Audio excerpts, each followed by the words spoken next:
Hey guys, welcome back to our channel, Tech It Simple. Today's video is on how to download and install the MyFitnessPal app on your mobile phone, which is used to count your calories in your weight loss journey. To do so, follow some simple steps which I will show you guys. Make sure your Wi-Fi is connected. Now, open your App Store or Play Store and search for MyFitnessPal. You can see the app here, MyFitnessPal, Calorie Counter. Click on the download button to download it.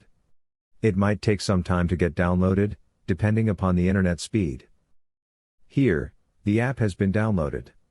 You can click on the open button to open it and enjoy its features. Click on allow to receive notifications from MyFitnessPal. Now, you can sign up or log in to use MyFitnessPal app for your fitness journey. So, that's all for this video.